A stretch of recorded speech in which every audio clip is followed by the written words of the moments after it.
Hey, everybody, this is Sean Albertson. I'm here with a panel of experts on customer experience, and we're here to talk about the state of customer experience right now, the kind of changes that are going on driven by technology and data, and in many cases, AI being a big part of what's going on. Well, it's fundamentally seems to be shifting what CX is and how companies are defining it and how they're planning for it, and it's really impacting those of us, in many cases, in those roles. So I want to introduce the panel here. So first, I'd like to Skip, maybe introduce yourself to a little bit about yourself and talk a little bit about your perceptions of the current state of CX.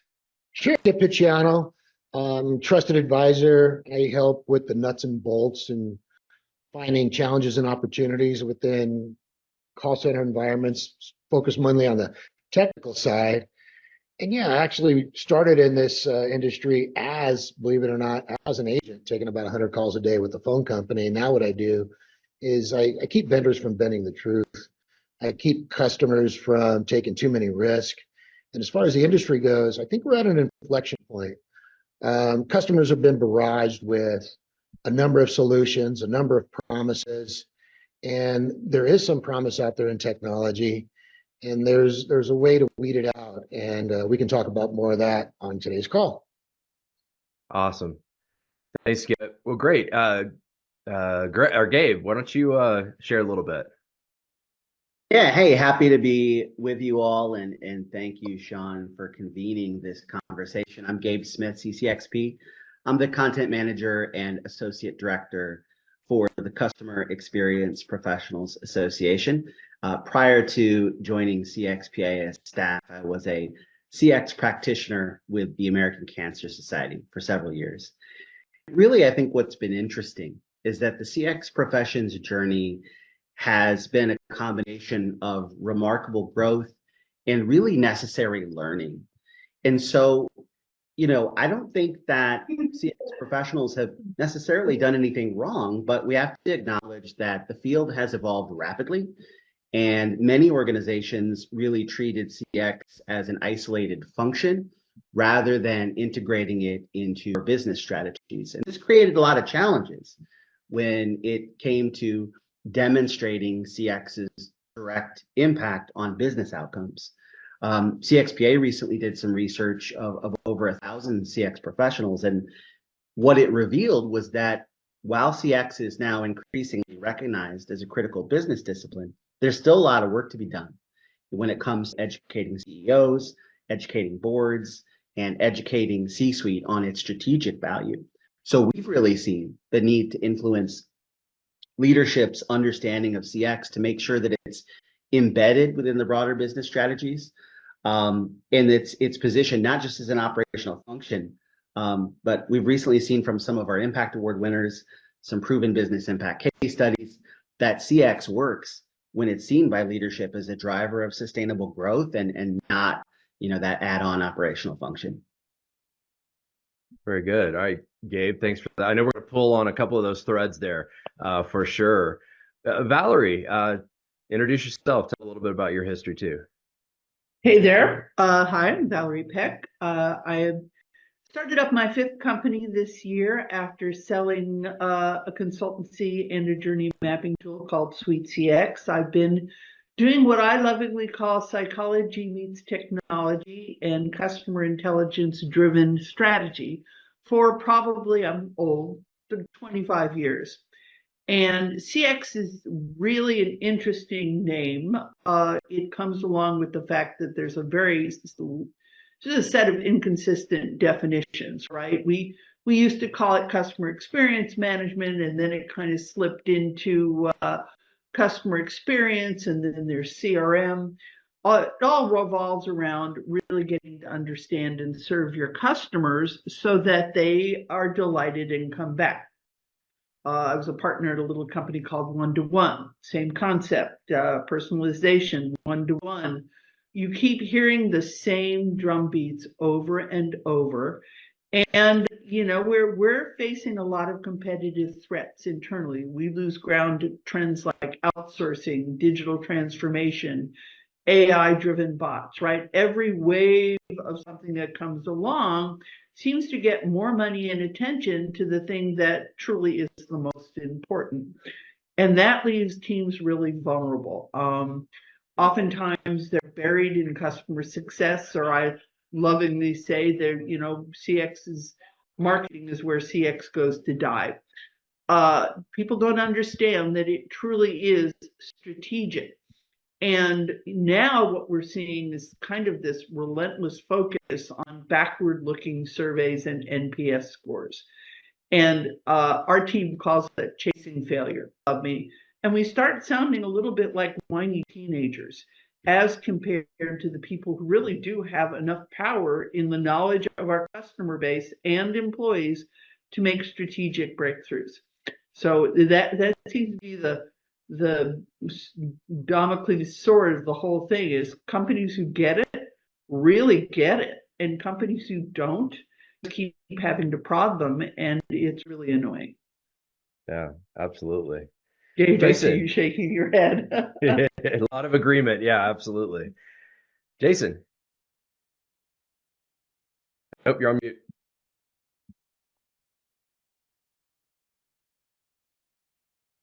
I was coughing earlier, so I had to make sure I muted myself to make sure I didn't interrupt Valerie. No problem. It's interesting because I think many companies today, and I think we underestimate this, just don't know what to do next once they start collecting data. And I think one of the things that CX has failed at is to be a voice and a leader in that conversation. And part of the reason is folks that come into the discipline of CX don't have a deep enough understanding of data, the importance of it, the value of using it, and how to massage the data to tell a story. And I think that's a really key issue because it prevents Cxers, as it were, from being the voice of the customer because they just don't understand how to put it all together. So they end up, I've seen anyway, focusing on sort of different areas of the experience, things that I would call more touchy or more interesting, which is usually top of funnel activities, overlooking the bread and butter of a brand's performance, which is that one-to-one communication between a brand and its customer that often takes place after the sale. And so I think those are some of the things that I have been seeing, speaking to various companies about CX and where they stand today. All right. And I wonder who's next. Dave. Thanks, Sean.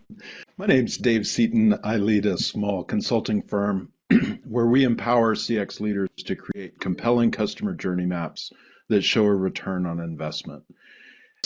That's so critical, those last three words, return on investment. When I look at the CX industry now in fourth quarter 2024, we're really at a fork in the road. It's like the old Charles Dickens novel. You know, it was the best of times, it was the worst of times. Tale of Two Cities. There are the CX leaders who are, they're getting cut.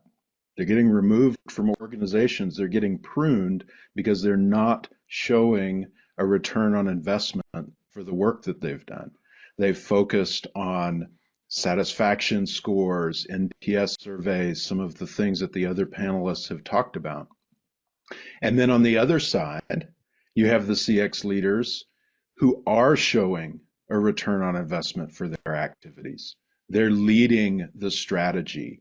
They're giving the voice to the customer's goals, needs, and values, and leading the organization in a direction that makes improvements to the customer experience and drives the business outcomes. Either increased revenue, reduced operating expenses, greater share of wallet existing customers. And when leaders focus on those outcomes, then we see them having a place at the table, driving corporate strategy. What new products are we going to create? How are we going to streamline our operations without negatively impacting the experience that our customers have? How are we going to message our customers that resonates with their values and their goals? And that's where we are going into 2025. 2 years ago, in 2022, around this time, everybody was talking about buy-in. That was the number one problem CX leaders faced 2 years ago, was were they getting buy-in for CX? Well, the leaders that got the buy-in and showed the ROI are now continuing on and doing incredible things. We had the CXPA Awards ceremony about a month ago, a few weeks ago. I was fortunate to be one of the judges evaluating those business cases. And there's a clear line between CX teams that are saying, we improved CSAT by 3%, and we drove $5 million of revenue to the business.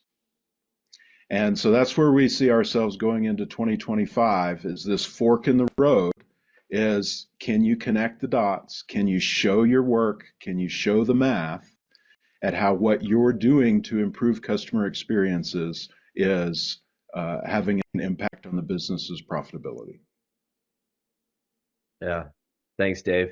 So I'm going to open it up a little bit because I want to actually go through, because Gabe, you kind of said CXers didn't do anything wrong, but then several other folks said, but when you're focused on potentially some of the wrong things, maybe that is something that's kind of wrong.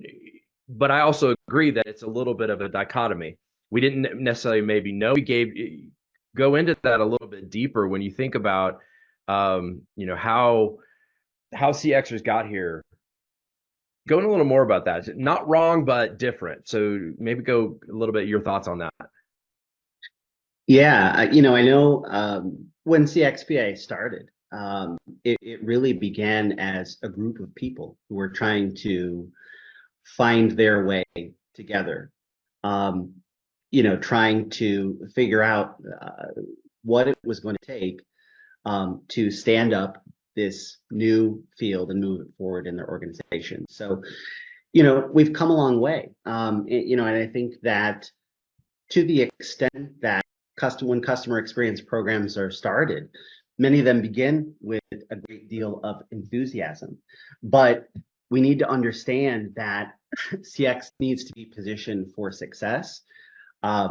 CEOs need to understand what a successful CX program is about and what it isn't. It needs to be positioned strategically.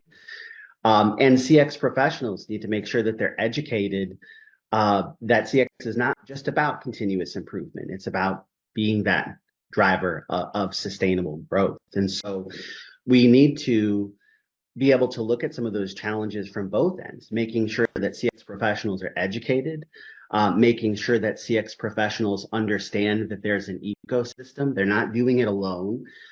They need to have great consultant partners, people who are on this call. They need to have great technology partners. And then on the other side, we need to make sure that we are reaching the next generation of C-suite leaders. And we've been working on that through establishing a partnership, for example, with Campbellsville University to make sure that there's a master's in CX program. But we need to make sure that CX is taught in business, not just in master's programs, so that next generation understands the value of CX as a driver of sustainable growth. So multiple educational pathways, but we need to keep driving that message forward. Great, thanks for that. Hey, Skip. So Gabe just mentioned technology partners, and I know you're working with them all the time, and you even said kind of in your introduction, trying to make sure that the partners don't lie or the vendors don't lie or something. Talk a little bit more. Yeah, exactly. Talk a little bit. So now in this age where all the conversation seems to be around executing on experience through technology, talk a little bit about what you're seeing there in these, with these partners, with these vendors, if you will. Absolutely. And they're all hungry. We're at a point within the technology that there's just too many players, very mature, I would say, within the marketplace when it comes to technology vendors. There's always innovation coming. That's a good thing, sometimes a bad thing. But what happens is the contact center teams, they want an injection. They want a quick fix. And to Dave's point, I look forward to the potential of partnering with Dave and yourself and bringing you guys in to have these conversations about current state. You know, you heard me talking about I attack the challenges and provide some opportunities for improvement. And sometimes the painful truth is the hardest pill to accept for these customers. They have to take a look at where they are now. That's what Dave was talking about. Let's map out and see where we are. And that's how you develop, Dave, keep me honest, that ROI, that business case. Quite honestly, today, I can show these guys some relevant options, some options that they should take on a walk, maybe a run, maybe a fly, map all that stuff out. But their biggest sell is not the technology, it's to the leadership team improving that ROI and that business case. Does this make sense? These contact center teams are really still as a cost center. So how do we transform that and say, no, it can be seen as a profit center, even if that's just building customer loyalty. And sometimes, you know, you mentioned me and technology, and that really is my focus. Sometimes we can accomplish that with the technology that's in place. Well, Dave, you know, maybe you can add to that a little bit more about what you were talking about, the difference between ROI, you know, for those that were doing an ROI project in an award versus chasing a metric. You know, I assume technology was part of that as well, right? Yeah, it can be. Here's a great example, and I love the contact center. I, grew up in customer support, leading customer support teams.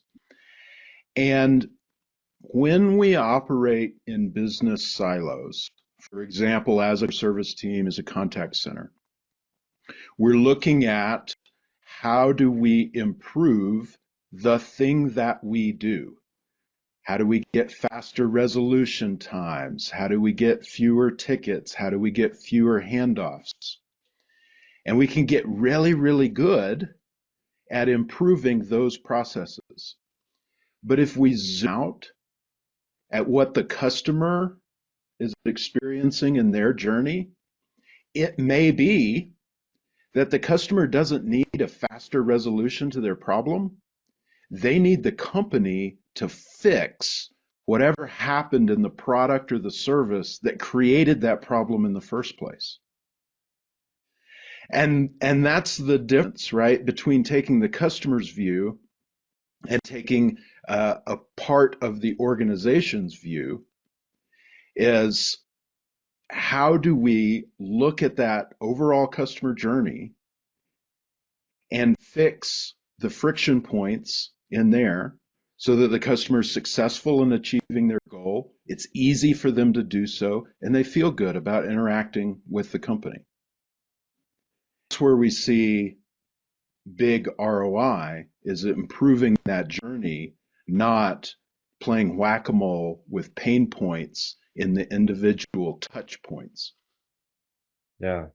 Well, Jason, I know you've got a lot of data, you know, research that has been done around that, and actually going to what Dave just said about speed is what, you know, what are you seeing in the data that's driving loyalty for top brands, for instance? You're on mute. You're on mute. I want to step back to something Dave mentioned earlier, and I think it's a really valid but an important point that maybe we're digging into. And I think a couple of years ago, we started to see a lot of merging of departments, and under the umbrella of customer experience, trying to break down these silos. And I think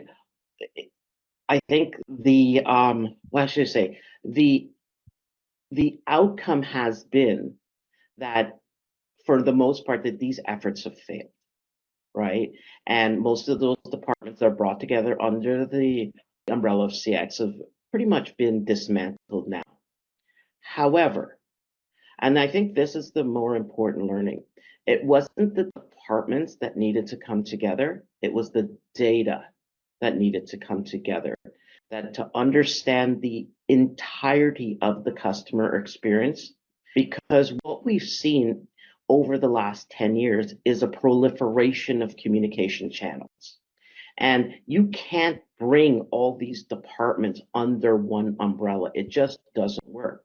But what you can do is democratize data. And I think this is something that has really been a sticking point for organizations, because many within the organizations have sort of handed over the keys to data to IT. And I think this is a misstep, because in organizations where that has been done, what inevitably has happened is the ability to share the data and to understand what the data means has been sort of pended. So what happens is, and I think this is something I've seen an undercurrent more and more, the question is, who's going to lead CX? Is it IT? Or is it going to be folks like ourselves who are in the customer experience arena? And my sense is that with the layoffs that have been taking place, IT has started to win that battle, as it were. And that's not good for CX, but more importantly, that's not good for the customer either. Because at the end of the day, IT is focused on building a product, not on building relationships. And that's where CX, I think, really needs to reimagine and understand what its role needs to be in order to be successful. And Sean, that's really some of the things that we've been seeing on the ground more and more over the last 24 months. When it comes to a decision, and the decision's often between IT and CX, IT is retaining, CX is losing. Yeah. So Valerie, I know that especially as you look at helping companies understand that, again, it takes everyone to create an experience, and so it's this execution across teams. When you don't have one leader, you don't have any leaders, because when it's everyone's responsibility, it's really no one's responsibility. So how have you seen that dynamic shift where, because you said earlier, CX goes to die in marketing. Well, I did CX in marketing and product and pricing and digital and IT and contact center, throughout my career. I've never been in the same department because it was always being moved around. So when you look at executing on a strategy, how do you recommend that or what do you see in the companies that are doing it right and wrong? Yep. First, I want to step back. Jason, you had two great words, innovation and imagination initiative. So let's step back even further from that. True customer experience is when a company decides where it's going to buy land and what it's going to build on it based on the customers that are within 25 miles of it.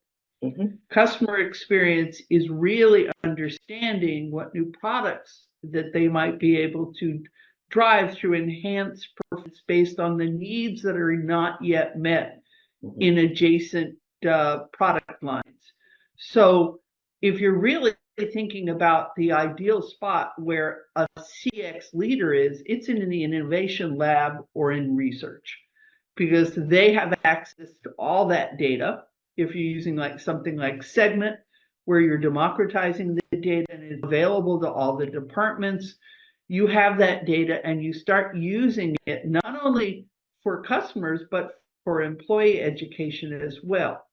So, I think we've siloed ourselves and done a disservice, again, of making it really small and looking at feedback and information that comes at the end, as compared to looking at what could we do that's innovative in a contact center that has the byproduct of having less hold time or better empathy or a higher CSAT that also then engages the employee and have we had a client, an automotive client, that had a very poor CSAT.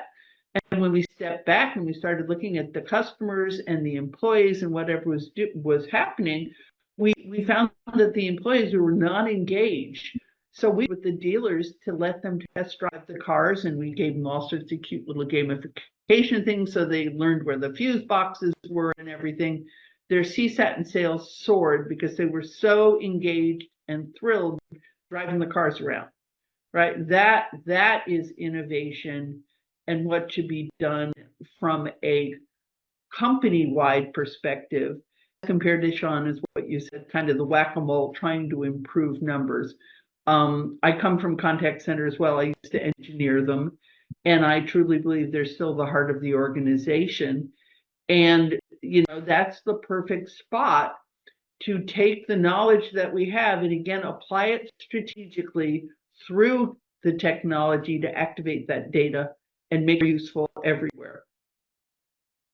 Yeah, I love that, Valerie, and I love the whole idea because to your point, when we were, yeah, we're all about the same age. When we were all starting in business, it was like you always heard location, location, location, right? That was the whole thing. Well, that's changed now, but you could use the same point because, as you just mentioned, location, if you will, of the experience is harder. And going back to that, when contact centers drive CX, marketing thinks it's a farce. When marketing drives it, they tend to focus top of funnel, Jason, like you were talking earlier. So it all comes down to these silos that get created, and naturally in business. So like most organizations, the departments don't have it out for the other departments. They're not at that level. They're not creating to really damage the others. It's just the natural.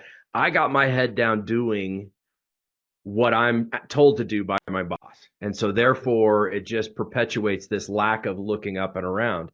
So I think location isn't necessarily where the CX function sits, although some groups better than others, but it's more about driving the conversation and the collaboration and ultimately creating influence. So let's transition a little bit. So as we think about CX, right? So there are folks now looking for a job that may be watching this right now, and they're trying to think, what do I need to do to be, if and when this pendulum comes back around, what do I need to do to get ready for that change on the other side? So to start by just kind of talking about, about that. So we're going to start with, let me pin you. Oops, hold on.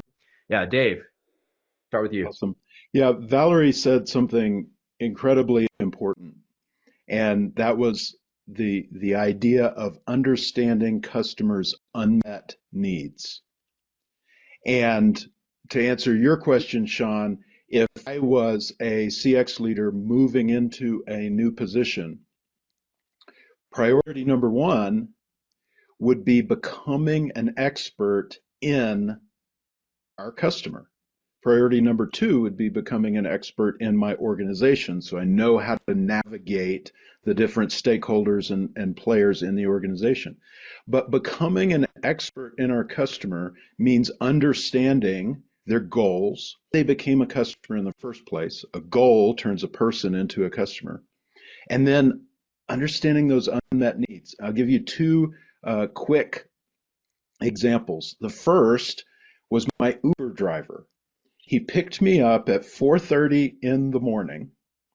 I had scheduled it in advance, okay? Now, he had some data on me, never met me before, but he knew I was going to the airport, and he saw me carrying a suitcase. And I got into the car, and he said, "Before we leave, I just want to make sure, did you pack all your device chargers?" And that was so impactful for me because he was demonstrating he understood me, he knew what my goals were, cared about what happened to me on the trip, even long after the Uber ride was over. Unfortunately, I cannot tell Uber, I want this guy to drive me on every trip, or I would. The second example is I worked with a client and we mapped the end-to-end journey of their residential customer. And before doing this work, no idea who their different customer types were. They just sold to anyone who would buy. But doing the journey map, we identified they actually had 3 different types of customers with really distinct goals and needs, and their most profitable customer type, they weren't meeting their needs with the reliability of the product. And the company's internal opinions was, oh, well, maybe it's field service. Well, maybe it's the contact center. Maybe it's our hold times. It was actually the reliability of the product itself. And so becoming an expert in the customer and those unmet needs, they were able to begin brainstorming new products, new service offerings to meet that reliability need of that one customer segment. So that's what's for CX leaders going into new organizations. Become an expert in your customer. Be the person that the other organizational leaders are coming to saying, what do we need to understand about our customers in order to be successful in this business? Bravo. Exactly. Gabe, you were gonna add, what were you gonna add to that? Yeah, no, Dave makes some really, really great points. I mean, I think I would just add a few things. One, you know, in addition to becoming an expert on your customer, CX professionals really need to focus on business acumen. I talked about how they need to show how CX ties into financial outcomes, but we also, we published a series of books on how CX professionals can collaborate more effectively with other departments like IT, as Jason mentioned, so that it's not that someone's got to win and someone's got to lose, but you as a CX professional can understand what are their priorities. What does success look like to them? What questions can I be asking of them to understand how we can improve customer experiences together and deliver better outcomes together? So, I'd say that's one piece. The next is, it's been discussed, but technology really crucial. You need to understand, CX professionals need to understand not only how they can leverage tools like AI and analytics, but how do they translate that into actionable insights that align with the business goals, support overall, customer outcomes. I would also say staying connected, engaging with professional bodies like CA, making sure that you have a network of folks that can help you, that have been in similar situations as you, that have navigated some of those challenges, and also, adaptability. Over the last few years, we've seen so many things, so many emerging trends that we need to stay on top of. This is only going to continue. It's only going to accelerate. So staying curious and open to learning and forging connections is just so critical. Love the way Gabe throws in a CXPA plug with every answer. I used to do that. Whether it's And the shirt. or any network of professionals, we just can't go it alone. So that's And to that end, you got to facilitate. I find that we are the finger that's the plug in them oftentimes, and facilitating all these different competing groups, and they're not necessarily competing negatively. They just need budget. They need what they need.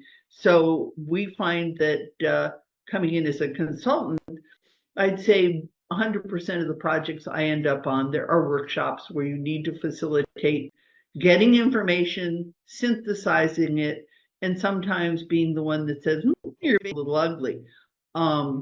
So that is really, you're kind of the ambassador, because you're, and the fox. I used to have a boss at AT&T. I used to call him my fox, because he knew how to get things done in the back channel. And that is another skill we have to have, because we don't often get to be at the front of the table telling. We're usually the ones that are getting things done. That's exactly right. And some larger organizations that I've been a part of, you talk Fortune 30 banks, they have sometimes a liaison that helps translate the needs between business and IT. And I'm guessing what you're saying is you play that role. But if I can answer the question, Sean, that you asked, kind of like, how did we get here? And there's been a lot of good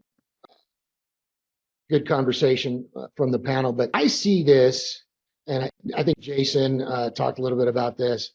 I see this as a classic case of tripping over dollars to pick up pennies.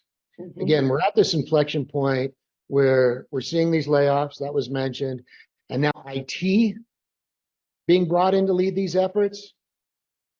I think that's dangerous. I see IT, yep, taking on a larger role, but I think it's a mistake. So I'm not going to make any friends with IT, Yeah. but we need IT to give us information, provide solid guidance, but recognize that IT has a bias. I mean, the IT's best day is when they don't get a single call or email. Yeah. We need to leverage IT for their knowledge, but we really need to, again, not going to make any friends with the pocket protectors, but we need to put them to work.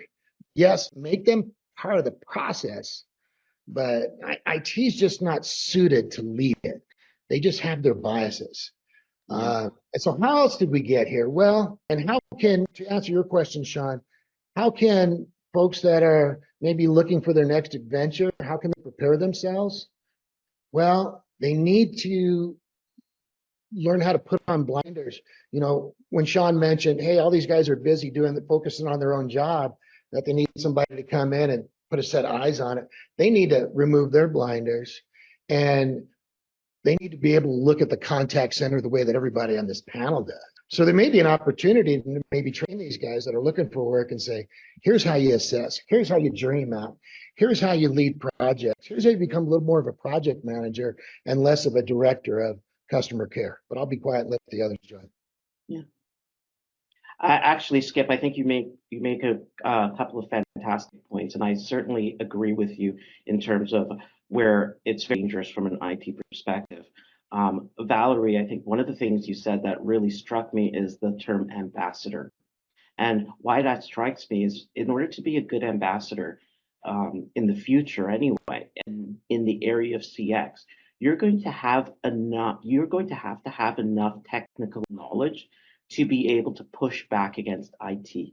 You're going to have enough knowledge of data to be able to dictate, this is how I want the data to be collected, and here's what I need it to look like for analysis purposes, because I have an aim, and my aim is to tell the customer story at the end of the day, and it's the complete holistic customer story. Then to bring in something that Dave said earlier is to actually have that business acumen as well. So I really think that we have really uncovered not only how we got here, but I really think we've started to put together the recipe of how CX can get out of it, right? Out of where they are. And I think the role ambassador is really key. But in order to be an effective ambassador, we have to have, they say a little bit of knowledge is a dangerous thing. We have to have a little bit of knowledge that allows us to play in multiple areas simultaneously. And those three areas are IT, it's data, and business acumen. And a part of that evolves into innovation, obviously, because at the end of the day, what we're trying to feed into the organization is innovative products, services, and ideas. So I think that's the way out. Do you think that change management would be something in there as well, Jason? Or is that kind of the, because again, I'm about to go give a little TED talk at Women in CX, and I kind of went through all of the different departments that you could influence this person, and said, well, what's in it for this group? What's in it for that group? So here's the bait, so to speak, or what's in it for them for marketing, contact center, customer success. And if you provide that data and insight to them, they become a willing partner with you as compared to, aren't they the survey people? It's interesting. What I've seen is that when you sit under sales, something that brings in revenue, it's a lot easier to get budget, right? And so oftentimes, CX sits in what I feel is at the outskirts of very serious decision making. And as a result, the influence isn't there. The departments, the CX departments, that I've seen that have been immensely successful often have a straight line into sales, believe it or not. And what they've done though with that sort of beeline into sales is brought in the rest of the organization with them and have become a voice for the rest of the organization. And that has been where CX has been most successful. So again, I think you have to go where the money is. And I think where you sit in the org structure is super important. And I think, for example, when you look at contact centers today, contact centers are often outsourced. They're seen as a cost center. They're not perceived as a revenue generating center. And as a result, they get put to a side, right? And that's not good for the organization long term, because their whole their KPIs that they become measured against is basically how much cost I can cut, which is the wrong way to approach CX. So for us to sit in that area, I don't think does us any favors. And so I would argue something that we've kind of mentioned earlier is you have to be sitting in a place that, has some gravitas. And sales is one. IT, unfortunately, is another, but we are not, I don't think CXers are well positioned to influence the conversation in IT. We are almost like the opposing end of a magnet, right? So we have to sort of balance IT's push and to make sure that this may be a great tool, but is it good for the company? Is it good for the customer? And overall, is it good for the business? And that's a part of the conversation CX needs to be part of more and more if it hopes to be successful long term, or else IT becomes unconstrained in terms of their push. And that's the danger, because unconstrained IT, the end result will be commoditization of a business. And that puts them at a significant risk because you IT yourself into average, as it were. And that's a danger for organization. And for all the futurists out there, right? This is where I see sort of the rebound for CX is going to happen, is against that sort of push to conformity, and everyone has the same tools, everyone has the same tech, and guess what? In the end, everyone is the same company. And so that's where CX can really sort of play a role, but we have to manage our growth very effectively and manage where we position ourselves within an organization and really push to be in a position where we can have influence, as opposed to being the department that moves from, area to area within an organization. That's the kiss of death, to be honest with you. Yeah, thanks, Jason. So we got a little bit of time left, so let's kind of go around the horn for some closing thoughts, a little bit on the conversation. It's been an incredible conversation. This is awesome. Really appreciate your participation and all the great knowledge bombs you're dropping on the audience. Who wants to jump in and just kind of think closing thoughts as we continue? I'll jump in. First, I want to thank Jason for making me look up the word gravitas. I could use some more gravitas. When Sean and I get in the room, he's the one with gravitas, not me, but it works sometimes. Hey, yeah, there's a lot coming. There's a lot of noise. There's a lot of fear. The economy doesn't help at all. But to those guys that are out there looking for their next role, keep your chin up. These things happen in cycles. Things are going to settle down with the noise. And if this is viewed by those people that are looking for their next adventure, I mean, my main role is helping contact centers figure out their tech. But the other thing I do that I think Sean and everybody else knows is help people find their next role. I've been there, I've done it, and happy to coach you along the way. So if that's the case, please connect with me. Yep.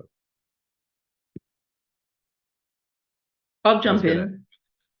So I've seen some little rays of light in the last week 4 people that I've been kind of just helping casually have gotten jobs, and they've all been actually pretty keen jobs, not, higher level and what we've been talking about here.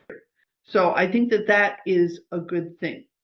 Um, and I think that I went to the MSU event, and this Women in CX. I think that there is definite attention on what we're talking about today, which is the need to up the game and stop chasing failure and start chasing success.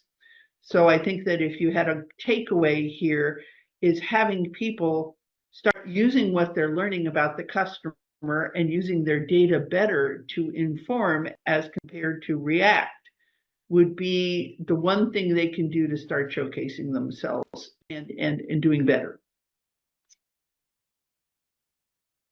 Absolutely. Dave, you want to go next? Well, my quote of the day comes from Jason. Don't IT yourself into mediocrity.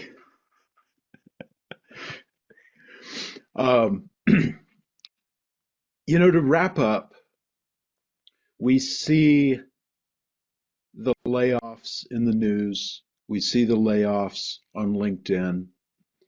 And not everybody who was laid off was doing a poor job, right? I know some fantastic CX leaders who, were a victim of a business cycle. Private equity transition or activist investor or leadership change, right? And to Skip's point, these cycles exist in business. But there are also CX leaders that we never hear about. They're embedded in an organization. They've been driving change for years. They've got ROI to show for it. And the only time we might ever hear about them is if they win an award, if they even apply for an award. And so there's hope out there for our profession because there are these individuals that are driving change, they're driving business outcomes, they're leading their organizations, they're experts in their customers, they've got the business acumen to navigate the internal politics, the silos, they understand the data, they stay abreast of technology, and it can be done, and it drives remarkable results. Absolutely. Gabe? Yeah, absolutely. And just adding on to what Dave said, I mean, sometimes people in our field too can be the victims of their own success and their own achievements. And so I think that can play in too. My bottom line in listening to the conversation today is that the CX field is going to continue to evolve. So it's really essential to stay curious and open to learning not just new CX knowledge and skills, but learning about your organization, learning about your internal departments and partners and their priorities and opportunities for you to collaborate more effectively. There are tools that are out there. There are great consultants out there, many of whom are on this call. There are publications out there. There are people out there to help you do this. And when you do it, and when you take the time to invest in that learning, that's going to help you understand how you can add more value for your customers, your employees, and your organization. Yeah. Valerie?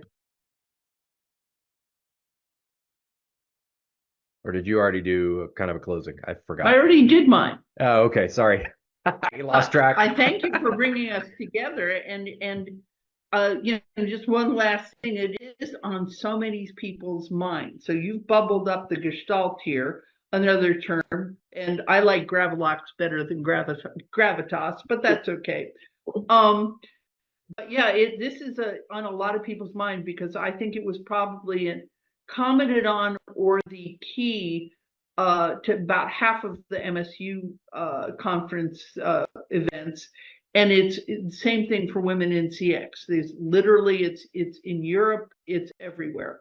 So there's a little bit of a, I guess, a moment of truth here that we have got to start stepping up, and or we're in danger for destruction, I guess is a sad word, but it's definitely making us vulnerable.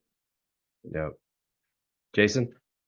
I'd leave it by saying we've become more and more aware that data is king.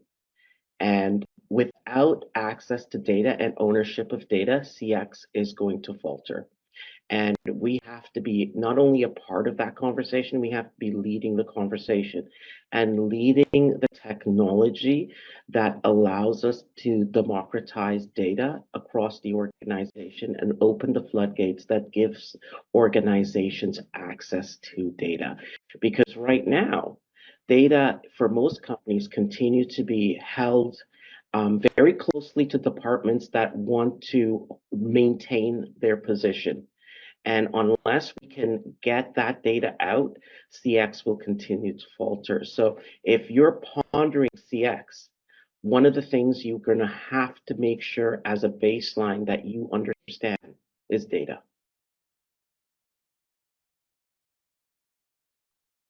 Absolutely. Well, again, thank you everyone for joining. Gabe, Valerie, Dave, Skip, Jason. And for everyone listening, I hope this has been eye-opening and encouraging. A couple of things I'll close with, I agree is, what we need to be doing in the CX space. And this really actually goes for UXers or CXers or EXers. I mean, put any letter in front of X, any letter in front of experience is all being impacted by this. The reality is we're in this time of change, so we need to be changing with it and changing with the times. And so we heard several things. Be a learner, because you can't be an expert in your business if you're not a learner, and if you're not really pushing yourself every day to learn about the industry, about data usage, about technology, about AI, about anything else coming. Be a learner. I think that's a key one. The second is, regardless of where you are in an organization, you've got to be an influencer. We talked about an ambassador earlier. I mean, you have to be the champion in your organization, but doing that through influence, because it does take, no matter what the org structure is, it takes everyone across an org to do what's right for the customer. And so you need to be an influencer, and it's a real full-time job, and it can get hard, but you've got to be that bridge connecting to those other groups and making those change. But the third is, you got to have a community. And so like CXPA, there's CX Accelerator, there's others. I mean, there's a lot of communities out there, and I want to introduce you to one that's coming after the new year. Based on this topic specifically, CX on the Rocks. And if you want to join us and join the community, the brain trust, if you will, go to cxontherocks.com, sign up for the mailing list. You're going to be able to listen to experts like those on the panel today and others, and learn about this changing environment in real time with experts that know what's going on. So join the community, join the conversation, and we're gonna do great things at the end of the day, because again, our businesses can't survive without good CX. And so we got to make sure CX is good for the environment and for the business as well. All right. Thanks, everybody. Thank you. All right. Anybody want to one last snippet before we go? I'm good. This has been great, Sean. Excellent job leading this. This has been fantastic. Yeah, you did well. Maybe I should be a professional speaker. I don't know. There you go. Try. You can try. I'm You trying. might have a future in that. All right, guys. I'll basically be sending stuff out, and we're gonna break it. We're gonna do the full episode edited, and then we're gonna break it into sound bites for each of you, so that you can share the sound bites of yourself, the full episode. Like, we want to really create a lot of social buzz around this as well. So, all right, great.